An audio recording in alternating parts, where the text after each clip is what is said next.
The Russian Revolution changed life forever. Having replaced the rule by the monarchy, the dawn of socialism promised peace and equality to all. Over the next few modules, you will hear the story of the Russian Revolution. The story of how people decided to get rid of privilege and class division and create a society made up of equals. Before we learn about the revolution itself, it is important for us to understand how socialism came to Europe. The French Revolution during the late 18th century was an important stepping stone for socialism, as it propagated the ideas of freedom and equality. It also gave hope to the people by showing them that it was possible to create a society where people could decide who controlled the economic and social power. These revolutionary ideas spread quickly across all of Europe.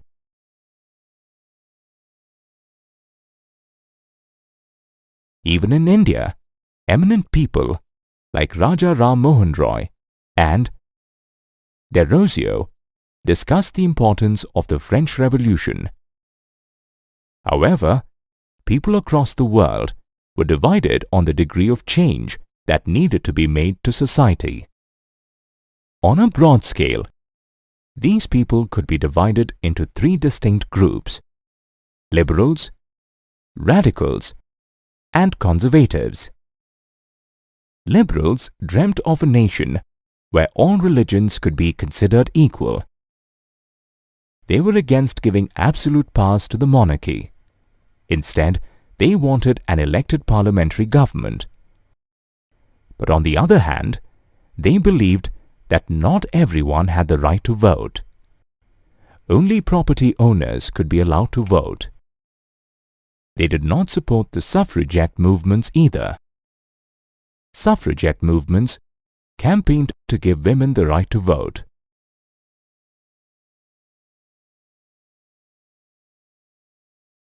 Radicals too agreed with the liberals on religious tolerance and the removal of the absolute powers from the monarchy.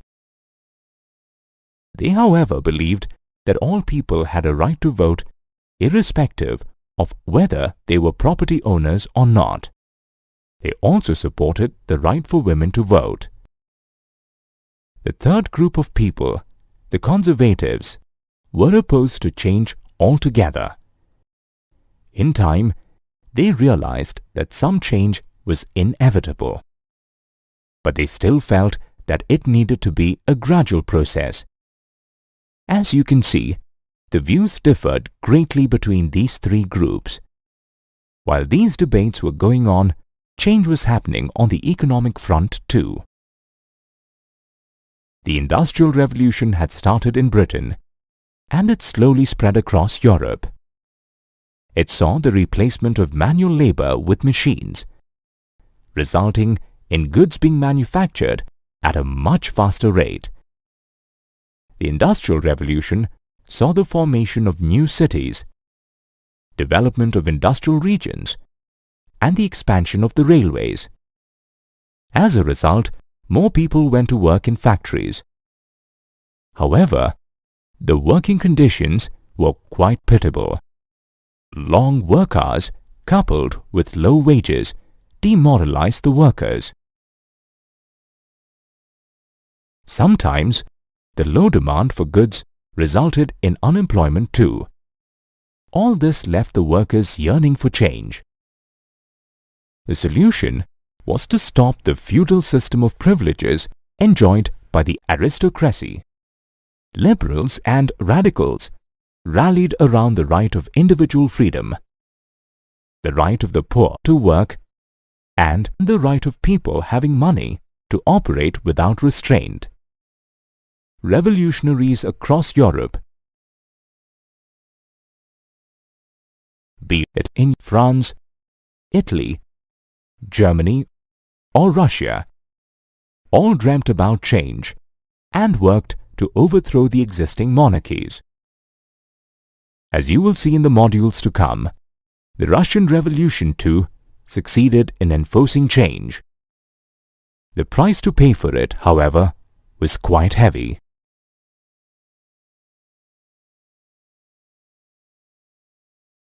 As you have already seen, the working conditions of people across Europe during the Industrial Revolution were pitiable.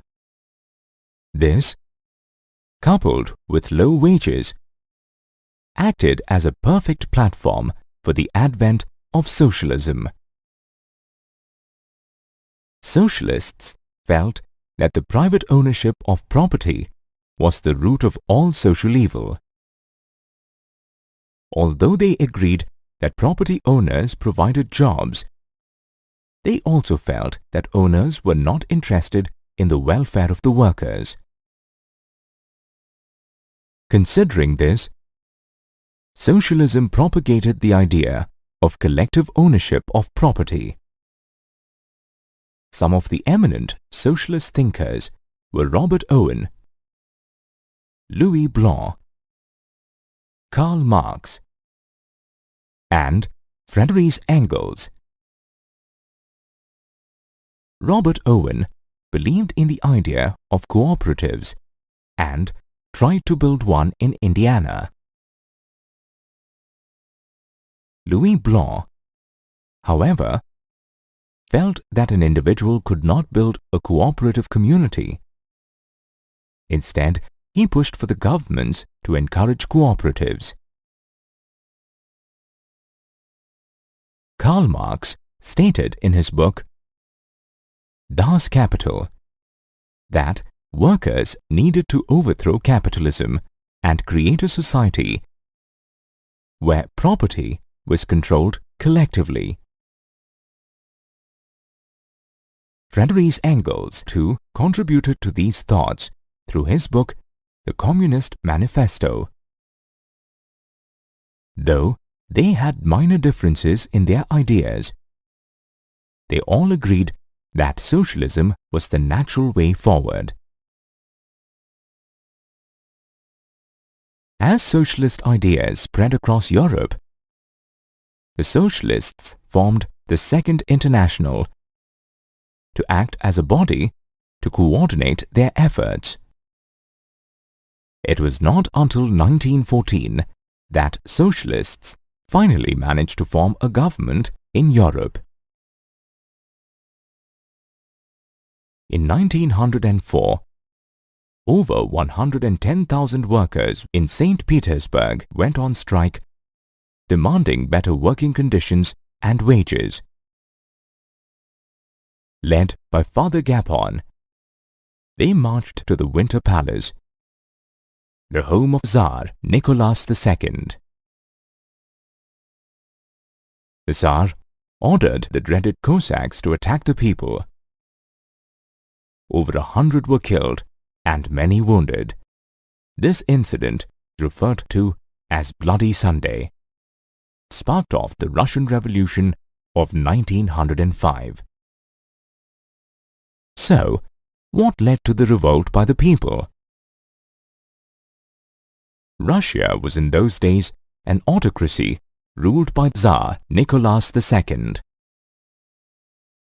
He ruled a vast territory that included current-day countries such as Finland, Latvia, Lithuania, Estonia, parts of Poland, Ukraine, and Belarus. Both St. Petersburg and Moscow were prominent industrial areas of that time. Most of the industries were privately owned by industrialists. So, although the government had rules regarding minimum wages and limited work hours, in many factories and workshops, these rules were broken. This led to dissatisfaction amongst the workers across Russia. Peasants, too, were unhappy. Comprising more than 85% of the population, they earned their living from agriculture. However, they owned very little land. majority of the land was owned by the nobility, the Tsar and the Orthodox Church. And so peasants pooled their land regularly and divided it based on the needs of individual families. As you can see, both peasants and workers were unhappy across Russia. This saw the advent of two prominent political parties: the Russian Social Democratic Workers' Party, or RSDWP, and the Socialist Revolutionary Party. The RSDWP followed Marx's ideas and aimed to provide support to workers. It consisted of two groups: Bolsheviks, led by Vladimir Lenin, and Mensheviks, led by Julius Markov. The Bolsheviks believed in discipline and controlling the quality of the party members, whereas the Mensheviks believed that the party needed to be open to all. While the RSDWP backed the workers, the Socialist Revolutionary Party, on the other hand, believed that peasants would be the driving force behind the revolution. Both these parties, however, agreed that things needed to change. And to do this, they needed to first topple the autocratic rule by the Tsar. And so finally, in 1904, on Bloody Sunday, a large group of workers and peasants marched to the Winter Palace to demand change. Following this, strikes took place all over Russia. Everyone demanded a constituent assembly. The Tsar finally relented and agreed to the creation of the Parliament, or the Duma. Fearing a reduction in his powers, he dismissed the first Duma and the second one as well. Finally, in the third Duma, he succeeded in filling it up with conservatives and keeping out the liberals and the radicals. Tsar Nicholas thought that this was the end of the revolution, but larger revolutions were yet to come.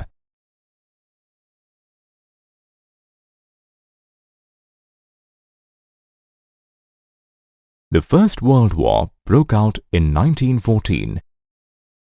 On one side were the Entente powers that comprised Russia, France, UK, Italy, Japan, Australia, Canada, and America. And on the other side were the Central powers that comprised Germany, Austria, Hungary, the Ottoman Empire, and the Kingdom of Bulgaria. Being a member of the Entente powers, Russia, led by Tsar Nicholas II, got pulled into the First World War. The Russians hated the Germans, who were a member of the Central powers, so much so that they renamed St. Petersburg, a German name, to Petrograd. The people despised the autocracy too, owing to the Tsarina's German roots and poor advisors such as the monk Rasputin. The war raged on, and the Tsar started taking decisions without consulting the Duma. Although Russia had the largest army fighting from the Eastern Front, they started leaving heavy casualties during the battle. Over 7 million people died. Finally, the Russian army started retreating. While retreating, they destroyed crops and buildings. This resulted in over 3 million refugees in Russia.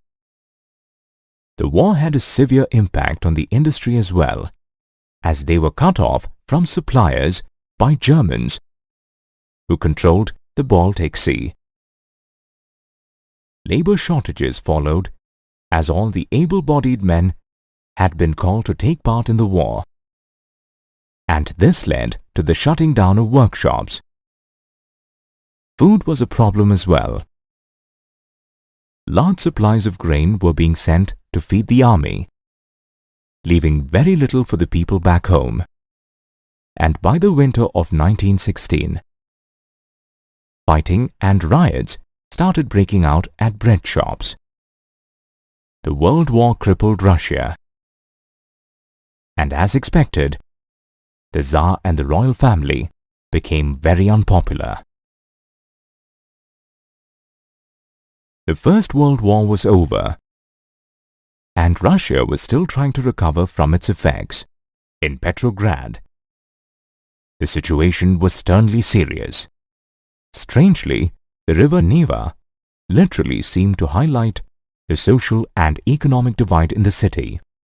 To the left of the Neva were the well-to-do areas such as the Winter Palace, official buildings, and the place where the Duma met.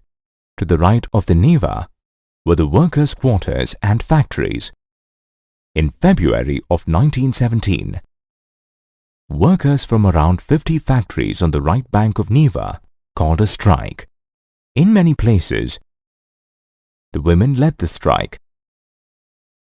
Did you know that in order to commemorate this event, 22nd February is today celebrated the world over as International Women's Day? Workers moved to the left side of the riverbank, and by the end of the day, the fashionable quarters and official buildings were surrounded by workers. The government responded by calling in troops to control the situation. It then suspended the Duma. This was the last straw. The protests became louder and more violent. The soldiers refused to fire at the protesters. Instead, they joined them. The striking workers and the soldiers got together and formed the Petrograd Soviet. The Tsar was finally forced to abdicate. Russia was finally free from the monarchy, and a provincial government was formed. Lenin saw this as the apt time to return to Russia from his exile. He propagated the 3 key points from his April theses: bringing the war to an end, transferring land to the peasants, and the nationalization of banks. In addition, he wanted the Bolshevik Party to rename itself as the Communist Party. The provincial government, headed by Kerensky, saw Lenin as a threat and started arresting the Bolsheviks and resisting the spread of their ideas. Lenin feared that Kerensky was setting up a dictatorship, and he convinced the Bolsheviks to stage an uprising. He appointed a military revolutionary committee under Leon Trotsky to organize the uprising. In October 1917, the Bolsheviks, with the help of Leon Trotsky, successfully seized power from the provincial government. So the year 1917 was very eventful for Russia, as it saw the fall of the monarchy, the rise and fall of the Kerensky government, and finally the rise of Lenin and the Bolsheviks. Lenin and the Bolsheviks seized control of Russia after the October Revolution of 1917. The Bolsheviks immediately started work on the agenda prescribed by Lenin's April theses. They first nationalized all the banks and brought them under government management. They then declared land as social property and returned it to the peasants. and they ended the war and brought in changes to the army uniforms so as to assert the change.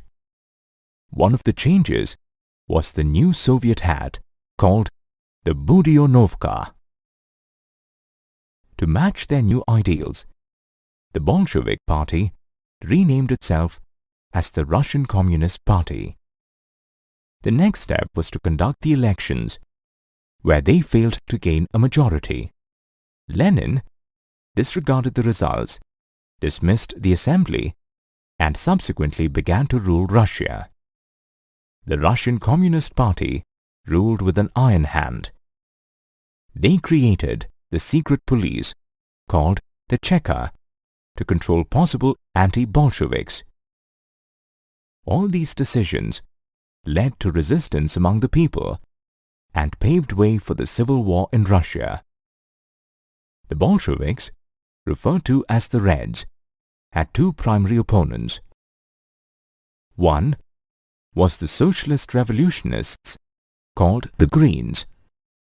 The other was the pro-Tsarists called the Whites. Supporting the Whites and the Greens were France, America, Britain, and Japan, as they were worried seeing the growth of socialism in Russia. The civil war between the Bolsheviks and the anti-Bolsheviks had a lot of casualties on both sides. Looting and banditry, coupled with famine, became a common occurrence. Finally, by January 1920, with the help of non-Russian nationalities and Muslim jihadists, the Bolsheviks finally managed to win the war. In return, on December 1922, when the Soviet Union was created, the non-Russian nationals were given political autonomy. And thus, the Bolsheviks managed to retain control of the Soviet Union through the Civil War. However, they were not able to win over the different nationalities because of unpopular policies such as the discouragement of nomadism. While the Civil War was going on, the Bolsheviks kept both banks and industries nationalized. They made 5-year plans centered on economic growth. This included the fixing of prices to promote industrial growth. For the next few years, under Lenin, the Soviet Union saw both industrial and economic growth.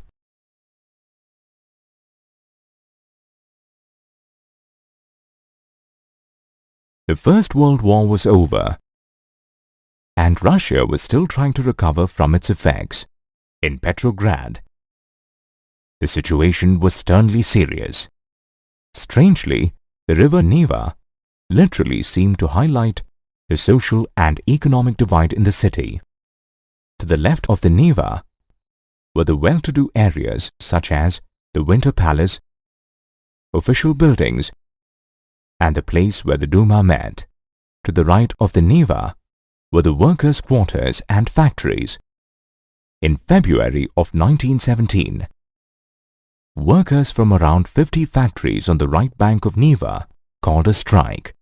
In many places, the women led the strike. Did you know that in order to commemorate this event, 22nd February is today celebrated the world over as International Women's Day? Workers moved to the left side of the riverbank, and by the end of the day, the fashionable quarters and official buildings were surrounded by workers. The government responded by calling in troops to control the situation. It then suspended the Duma. This was the last straw. The protests became louder and more violent. The soldiers refused to fire at the protesters. Instead, they joined them. The striking workers and the soldiers got together and formed the Petrograd Soviet. the Tsar was finally forced to abdicate. Russia was finally free from the monarchy and a provincial government was formed. Lenin saw this as the apt time to return to Russia from his exile. He propagated the 3 key points from his April theses: bringing the war to an end, transferring land to the peasants, and the nationalization of banks. In addition, he wanted the Bolshevik Party to rename itself as the Communist Party. The provincial government, headed by Kerensky, saw Lenin as a threat and started arresting the Bolsheviks and resisting the spread of their ideas. Lenin feared that Kerensky was setting up a dictatorship, and he convinced the Bolsheviks to stage an uprising. He appointed a military revolutionary committee under Leon Trotsky to organize the uprising. In October 1917, the Bolsheviks, with the help of Leon Trotsky, successfully seized power from the provincial government. So the year 1917 was very eventful for Russia, as it saw the fall of the monarchy, the rise and fall of the Kerensky government, and finally the rise of Lenin and the Bolsheviks. Lenin headed the Soviet Union till his death in 1924. After this, Joseph Stalin took over the reins from him. One of the problems that Stalin faced towards the beginning of his tenure was the acute shortage of grain. As part of the 5-year plan implemented by Lenin, the government had fixed the price of grain. However, the peasants did not want to sell to the government at these prices. To counter this, party members raided kulaks, or well-to-do peasants, for grains. As a solution to the grain shortage, Stalin decided to enforce collectivization of farms. Peasants were forced to work in collective farms called kolkhozs, and the profits were shared equally. Anyone who resisted was caught and punished, and sometimes deported or exiled. Stalin was not entirely successful, as the production of grain did not increase immediately. In fact, in 1930, the Soviet Union faced one of the worst famines in history, leaving over 4 million people dead.